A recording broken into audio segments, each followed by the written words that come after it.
So for me, I like cars like this, running on good old-fashioned dinosaur fuel, massive V10, and sounds like this. And after spending a week with the newest, the 2025 GMC Sierra EV Max Range Denali, quite honestly, this has been my favorite electric car I've ever had to test. It has been really enjoyable to drive, and one of my biggest things about electric cars is the range. This can go 460 miles on one single charge, and I have noticed driving it throughout the week, I haven't even thought about any sort of range anxiety. And the crazy thing is, while these two cars are polar opposites, roughly 3,000 pounds, roughly 9,000 pounds, they are completely different generations, different everything.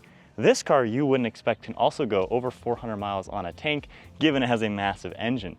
Now, while these cars are polar opposite, however, they both have pretty crazy range for what they are. They each have frunks. You have 11 cubic feet of cargo volume in this front trunk on the GMC Sierra EV.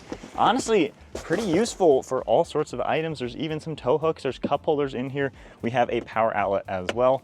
The Gallardo has a front trunk too with less than 4 cubic feet of volume. So obviously super tiny, but nonetheless, these cars share a heck of a lot of similarities. Now, while the Gallardo doesn't really weigh too much, you can actually just push this thing out of the way when needed. GMC, on the other hand, has CrabWalk, so that makes this very maneuverable as well.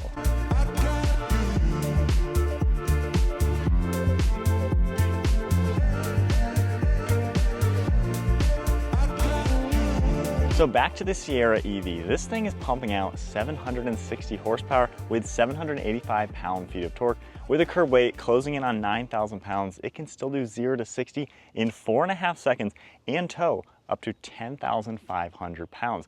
Now, given this is the max range with a 460 mile range, obviously towing is going to limit that. However, we're seeing that this can actually do general towing, even heavy duty towing, without really killing the battery too much like we've seen on other electric trucks. So I feel like GMC really took what truck buyers are gonna want in an electric truck and gave you something that is truly useful. I think one of my biggest complaints with electric vehicles, especially when you're getting into heavy duty vehicles like a truck that can do utility, work, recreation, you kind of lose the truckness once you go electric. But I think GMC has solved that with such an efficient electronic system to where this can still be useful as an EV. Now, speaking of being a truck, GMC gave you the MultiPro Tailgate. So of course you have a standard tailgate as expected, but the configurations are awesome. You have a built-in bed extender, and there's another button you can press, and we have the step to make it really easy to get into this when you're using it for the day-to-day. We've used this tailgate dirt biking and motorcycle riding, and I'm able to load my own motorcycle by myself with no help from anybody due to this step system. And then speaking of MultiPro, they have the MultiPro Midgate, which is something we saw way back over 20 years ago in the Chevrolet Avalanche, but you're able to extend the bed to 11 feet. I mean, GMC wants you to use this as a work truck, as a true pickup truck, and they did not skimp at all. So you have two different buttons here depending on how you want to configure it, but we can pull this whole section down and we now have access into the bed, with still making this weatherproof given the glass and bed cover are still in place. But from there, you're able to fold them up and get the whole glass out of the way. We have these, and we can pull the whole glass piece down. And then when that's locked into place, press one button, and now we have the entire midgate down. And with the bed cover off, of course, you can fit tall items in this bed.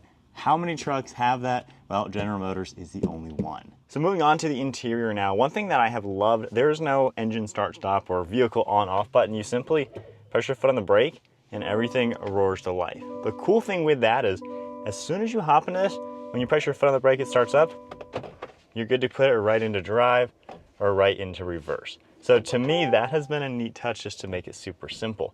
Now you have a massive screen, it's around 17 inches. It's cool to have the climate control that large. We have our home icon with all sorts of different tiles. I will say, I don't think the screen honestly needs to be this big, given most of what you do is either the climate stuff down here or a small batch of tiles.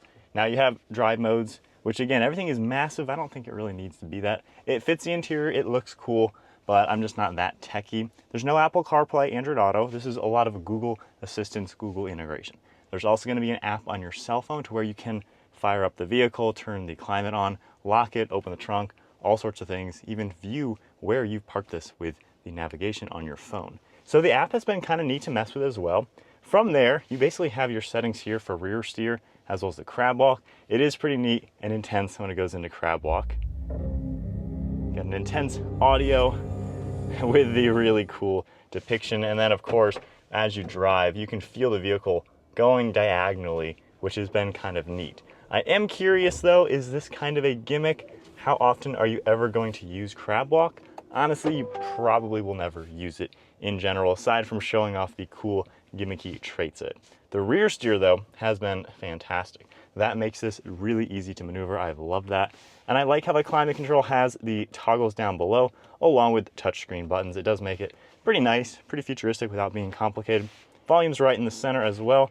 And overall, it's a pretty simple screen to utilize. Now the gauge cluster screen has a nice design. You can configure it. You can have your map, you can have safety information, just a basic screen, and then all of your normal. One thing kind of funny, it is a square bezel. However, from my view with a round steering wheel, a lot of up here is blocked due to the steering wheel. So the screens, maybe they could have been a little different. Aside from that though, this interior is gorgeous. I love the wood trim, the soft touch up above, the leather throughout the doors, the center, the perforations, the wood trim all throughout it. You can pull back all of this. You have a ton of storage, even more storage all throughout here. And there's not even a latch on this center armrest, which actually kind of makes sense because why have to press a latch when you can just lift it up? So that's been a cool feature. The seats, gorgeous materials, got the full panoramic sunroof, which looks great. And even with the sun peering in, it's at a great tint level to where it doesn't even bother me. So the interior has been super comfortable to be in and overall fairly simple and straightforward to use. And back to range, I still have almost 300 miles of range. I've been driving this every single day for the last 5 days. I have more driving to do later today and the next day, and I'm still not even remotely concerned. I have more range on this right now after driving it for almost a week than most electric cars have after a full charge. Now the back seat space is also ample for this GMC Sierra EV. Headrest will fold down for better visibility, and then of course you can pop them up when in use. You're gonna get heated seats, vents, you have extra cup holders up above, storage, and at 5'11" with the driver's seat at my height, I have over a foot of knee room. So this is super, super large back here. Plenty of headroom as well, and I love all the light let in. The one drawback, given these seats have to fold the way they do for the midgate, you cannot recline them or anything like that. So they're at a decent recline overall, still comfortable for a grown-up, but I wouldn't mind if they had more configurations, but given the midgate, that's not going to be possible. But overall though, definitely a great back seat. So what's it like driving in the Sierra EV? So number one, it is a big vehicle. It is definitely noticeably large. You have just a huge footprint in general. You're seeing above all the other vehicles out on the road, as you would expect from a giant truck. It rides really good. We have an adjustable air ride suspension. There's a button over here you can raise and lower it. Of course, it'll adapt to given the drive mode you're in and things like that.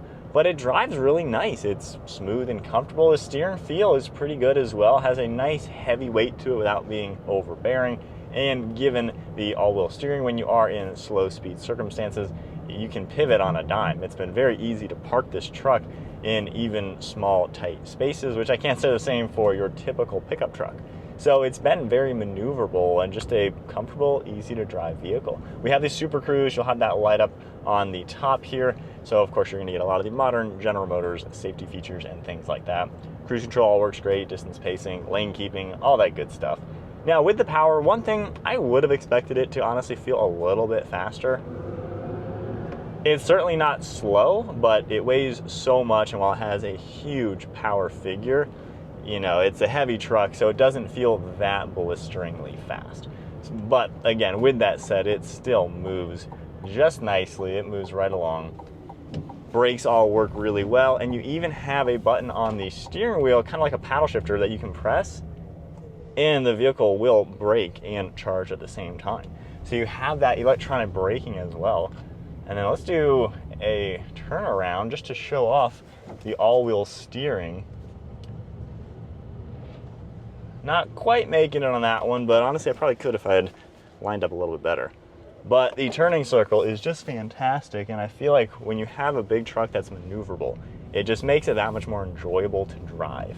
And at a price tag at $101,000, obviously this isn't a cheap vehicle. It's not going to be your typical work truck or anything like that. So it's kind of a vehicle that it can do so much. However, the average buyer probably isn't going to be buying this to be their family hauler, their weekend event vehicle, or their day-to-day work truck. But when you look at the diesel trucks out there, a lot of them are pushing six figures when you're looking at nice work trucks. I know many business owners who have, fully loaded Sierras or Silverados, the high country trims that are around $100,000.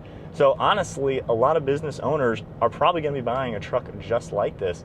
And while normally you look at the EV trucks as you're probably going to be getting a lot of sacrifices just to get the EV, I feel like you're not really seeing the sacrifice due to the range. And when you look at maybe a Tesla Cybertruck, when you add the max range thing, it takes away the bed space, which completely makes that truck even more useless than it already is.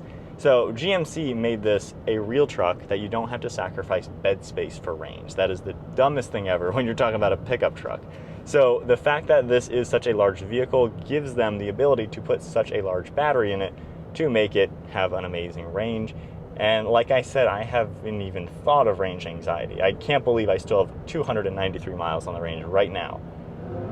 And that's me flooring it, driving it like I do. So the fact that this truck has just the range that you would never expect is a huge plus. And then when you're driving it, going around the turns and everything, you can feel the rear steering doing its thing. It makes this kind of glide around turns in a different way. It's a very long vehicle, obviously, but given it has that rear steer, it just makes it more fun to drive and pinpointy when you're in traffic, things like that on the highway, or even going around twisty turns or city driving. It's just been nothing intimidating. And I think some big trucks, maybe people want a big truck, they need a big truck, but they don't really want to have this giant monster truck driving around town. This feels so much smaller even though it is so big. So that's definitely something pretty cool. Now with the acceleration, one thing I've noticed, sometimes it feels a little wobbly almost when you're under full throttle, maybe just because of the all-wheel drive system or something like that. So it's been a little bit interesting when you really do floor it, but I honestly haven't really found myself flooring it all too much. I'm doing it for the video, of course, but when you do that, yeah, sometimes it pulls one way or the other. So that's just something kind of interesting. And I've seen that in other reviews too, just the way it does that with the all-wheel drive system. But other than that characteristics, which again, I don't really seem to be flooring this truck at all. It drives as smooth as you would want it, comfortable, quiet. It's just a refined vehicle to drive. And you don't normally get trucks that are this quick and this smooth. Most of them, are a little on the unrefined side, as we all know. So with this, I don't see sacrifices, which is the biggest thing. I feel like for an electric truck, there's so many sacrifices to buy one. There's no point to buy most electric trucks due to the fact that the capabilities run out. And this truck, I just don't see capabilities running out at all. It's doing what you want. You got the range to keep going. You have the capacities to tow as much as your typical gas trucks. Obviously, this isn't going to be competing with the big diesels as far as towing, but recreation, maybe have a RV, a big toy hauler or something like that, even towing a car or two, this is gonna do the job, and you're gonna have the range to back it up to keep driving. So 1 week living with the 2025 GMC Sierra EV. This one is the max range Denali, $101,000. Honestly, I've enjoyed it quite a lot. I think it looks pretty cool too. It of course has that EV style with the grille and everything. The headlights light up with the LEDs, and then the whole grille surrounding GMC logo light up as well. It's a nice looking truck, kind of has the side profile of the old Avalanche, given it is that unibody style. But this has been the first electric vehicle that we've had as a tester to where I just didn't have to think about where I'm driving it, what I'm doing with it. Every time we get an electric car, I'm planning every single drive around trying not to have to charge it up, because charging is rather inconvenient in my opinion. I don't have a home charge system, I just have the 3-prong outlet, and you can't always rely on the chargers that aren't all too close to my house anyways. So I really have to plan my trips with every other EV. This one, I've just been driving it and driving it and driving it, and I've had no worries. With that said, if you have the right charger, you can get 100 miles of range in just 10 minutes. So again, I think GMC is just nailing it on the head with making this a functional truck at the end of the day to do everything with if you truly want something that is electric. But this has been my favorite electric vehicle we've ever tested out, quite honestly, and I have enjoyed it. And that is saying a lot coming from someone who truly isn't an electric car fan. I like my old school big engine gas cars. I'll probably never buy an electric car, but this I really liked quite a lot. And maybe one day I wouldn't even say no to getting one of these. But that is 1 week with the 2025 Sierra EV. If you enjoyed the video, give it a thumbs up, hit that subscribe button, stay tuned for plenty more content, and I'll see you all in the next video.